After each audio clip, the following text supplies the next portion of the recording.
When you walk up to the vehicle with the key, it uses a full proximity system and it senses the key, so it allows you access to the vehicle, but it doesn't turn on any exterior lights or interior lights, anything like that.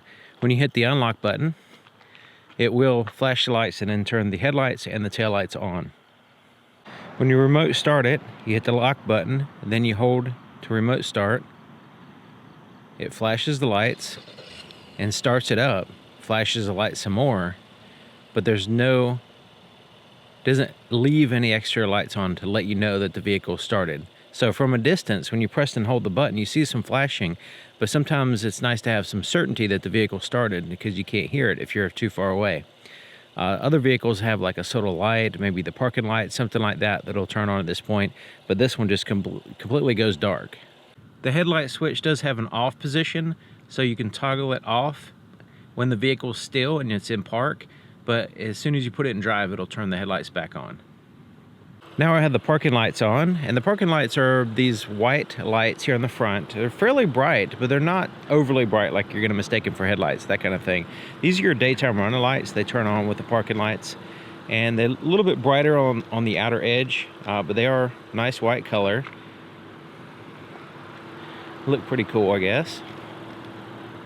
There's also an amber side marker here in the front with the parking lights, a red side marker here in the back. Then you have a soft LED glow here for the taillights. They are red in color. Tag lights are also on. They do not illuminate on the ground though. They only shine on the tag.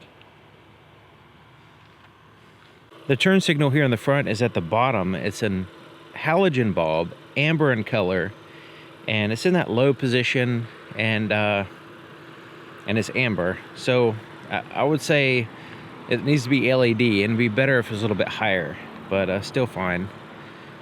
Turn signal indicator here on the side mirror. It's amber in color. It's visible from the front, the side, and the back. And then the turn signal back here is an halogen bulb in red, right in the center of the LED light. So it's fairly bright, but it is a halogen bulb. It can be replaced with a LED if you want, but it would be nice if it was amber in color and an LED, but it is in a good spot. The reverse lights are halogen bulbs just there at the bottom of the taillight housing. And then the third brake light is at the top of the glass, and it is an LED strip. So now let's go to the low beams. And the fog lights, you can see they shine closer to the vehicle here. So you can see the on or off there. We'll leave them on. And the low beams are a projector LED. And you notice this light right here is much dimmer now. It's not as bright as it was before. And so now we have a projector LED for the low beams. And the fog light's way down here, and it's an LED projector as well.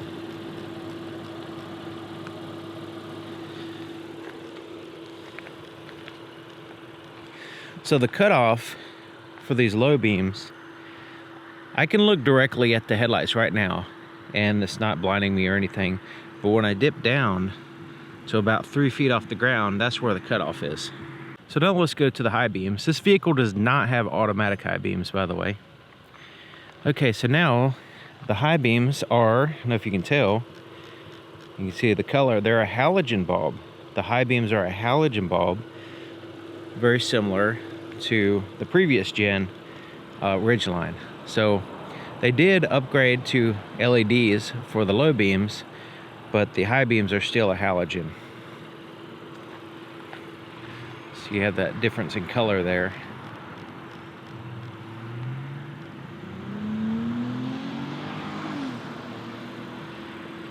So this bed cargo light, go ahead and open this up, tailgate. It turns on, there's a switch inside the vehicle that you can turn them on, or you can, when you open up tailgate, it also turns them on. And it's 2 of them.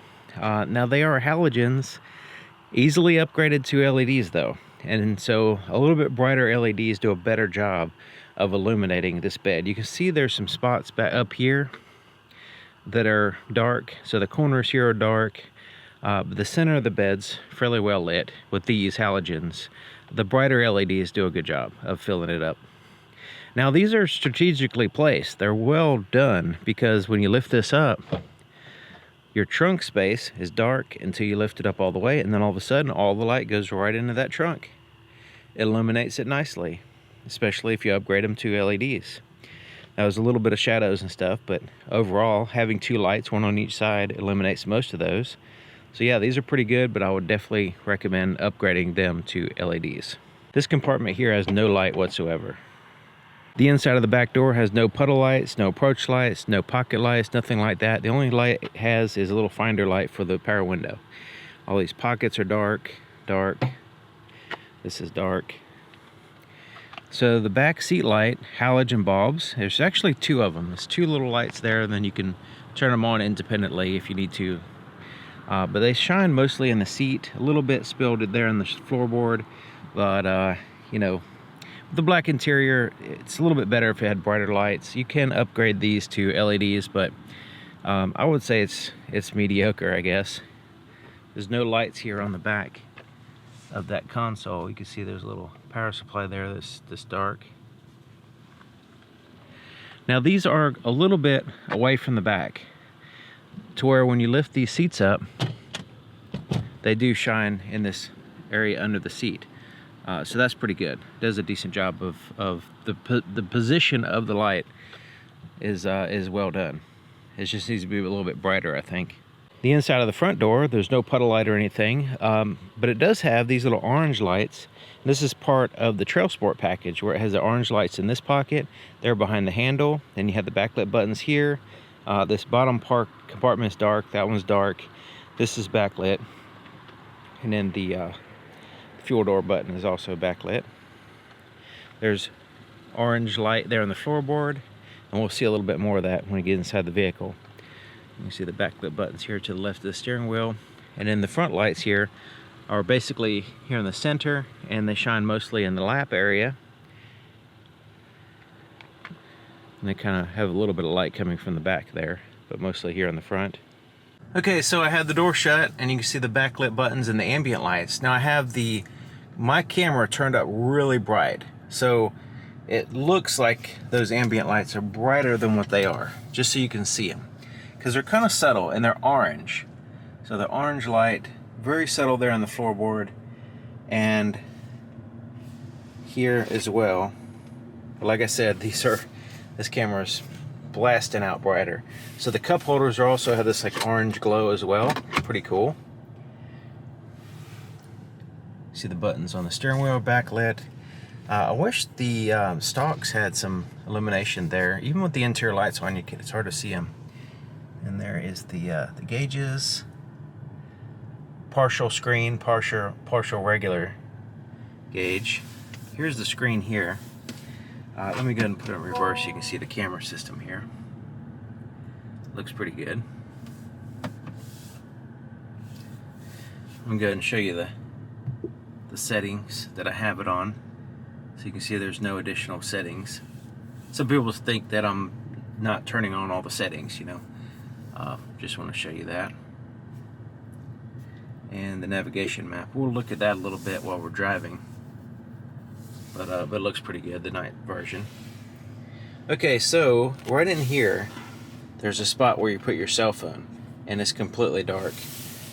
This compartment here in the center is completely dark. The glove compartment does have a light in it. Kind of surprised because some vehicles don't have it. You can have like a $70,000 vehicle and there's no light in the glove compartment sometimes. So there is some lights on the underside of the rear view mirror. Those are your HomeLink garage door opener controls, and then this is to turn on or off the auto dim rear view mirror. And then up here, some backlit buttons. This is for the interior lights. And then you have separate reading lights, and they shine more in the lap for the driver and the passenger. Those are separate from these lights. And then the visor does have halogen bulbs with the vanity mirror. So there's the headlight pattern on the fence. There's the high beams. There's the low beams. You can see the cutoff. Like every other vehicle, there is a little notch basically that lines up with the oncoming lane. We'll keep an eye on that, see if it's working properly. Once again, no automatic high beams. So you have to do that manually on this particular vehicle. And the fog lights are mostly close to the vehicle. We'll leave them on for now.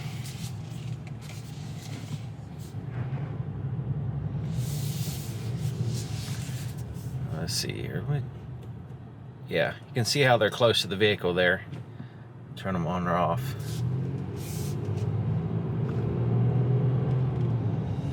And when you turn on the high beams, they turn off the fog lights, which is pretty typical.